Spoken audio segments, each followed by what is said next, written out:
Hello, welcome back to my channel. You coming here to see, do you want to be a nurse? How much money you gonna make? Is it good for you? Are you gonna be excited? There are gonna be a lot of people to help you. You gonna have this glamorous life, and it's just gonna be wonderful, like peaches and cream. You just think that you just gonna smooth sail your way just through this like no other. You're a damn fool.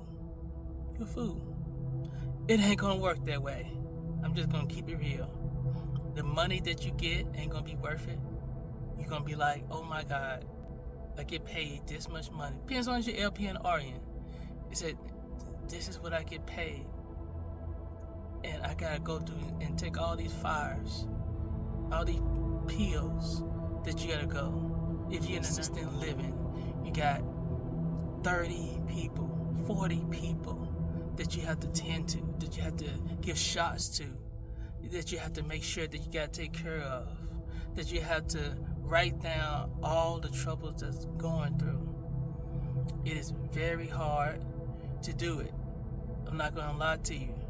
And I'm telling you, the money is not worth the trouble. It has to be a bigger passion beyond the money, It has to be something that you want to grow and to overcome. Like maybe you want to be an NP, a nurse practitioner or something, or you want to be a teacher at the end. But if you just want to be a nurse to get a few dollars, and then at the end of the maybe 2 or 3 years, then you can go to your next career, it might not happen because it is a lot of responsibility upon you. You're not going to be at a position you think you're going to be because you're not liking the job. 8-hour shifts is 5 days. You're going to hate it. 12-hour shifts is 3 days. It'll be a little better, but then you're going to lose a lot of sleep. It's a lot of scary stuff that's involved. If you work at a mental institute like me, you look right beside yourself and make sure that nobody's coming up, sneak up on you and hit you, beat you down. You got to make sure that all your paperwork is together. One person paperwork can be like 60, 70 pages if you're in the hospital. You got to make sure your nurse's notes is okay. What did you see? What is the patient doing? How is the patient reacting to it? You got to understand what is the next. That's the truth. And if you want to take it for the money, you might not last a year because the money is not going to be worth it if you get enough. And a lot of people want a lot of experience because teaching nursing is really hard and mistakes happen. And you don't want that mistake to be a death to somebody else. And that death happens a lot, and it comes into medicine. Most of the time you go and you give somebody medicine. Let's say you're in the hospital, you give somebody medicine. You didn't know they're supposed to take it 30 minutes from another medicine. You didn't know you're supposed to shake this certain medicine up before you give it. You didn't know that you're supposed to give this medicine 10-15 minutes in a slow pace when you pushing it. When you mixing it, the machine you have to put it in a certain way, or you have to give this medicine, all of it, within an hour. If you don't know, you can kill somebody.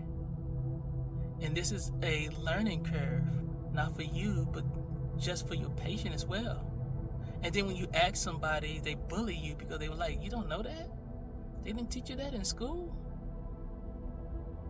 You got a horrible school. You can have a great school. You just don't know. Because you won't know everything. It's like a fire hose. Putting a bunch of thoughts, bunch of information into your thoughts, into your mind, into your mouth, and then you talking about spitting it all back out, remembering most of it. If you want to get in pediatrics, how do you remember how to do regular adult stuff? Two different things. What happens if you give a regular kid, a pediatric kid, an aspirin? Now you got bleeding in their head. Now they bleeding in their head, in their brain, because you gave them an aspirin and not Tylenol. You don't know the difference between the two. You don't even know what's in the medicine. But yet, you want to give it to them because you think they both the same. They're not the same. You want to be in ER, but you scared of blood. So you switch to ICU. They help you a little bit more. But you got to know medicine. Maybe not good in pharmacology. Then you go to med-surg. Med-surg have a little everything. So it is a very scary thing if you don't know. And I highly tell you, if you're going to do this, you better have your heart and soul in it and expect the worst. And then the best will come from there. That is the only way things happens, if you expect the worst.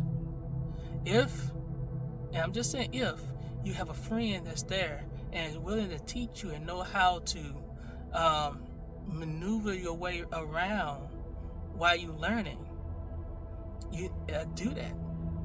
Do that. You need to go ask. You need to go ask different nurses.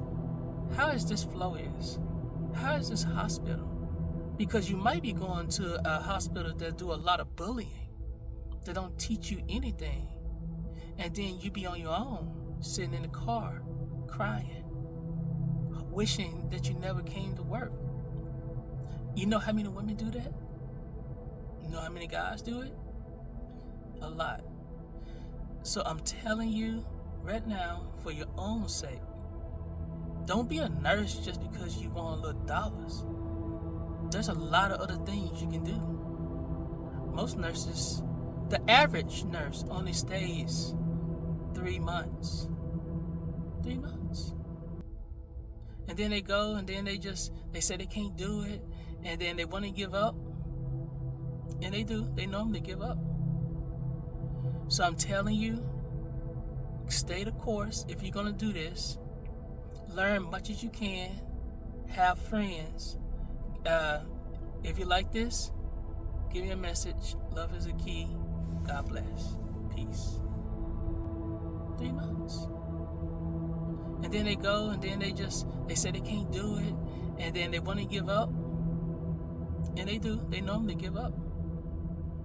So I'm telling you, stay the course if you're going to do this. Learn much as you can. Have friends. If you like this, give me a message. Love is a key. God bless. Peace.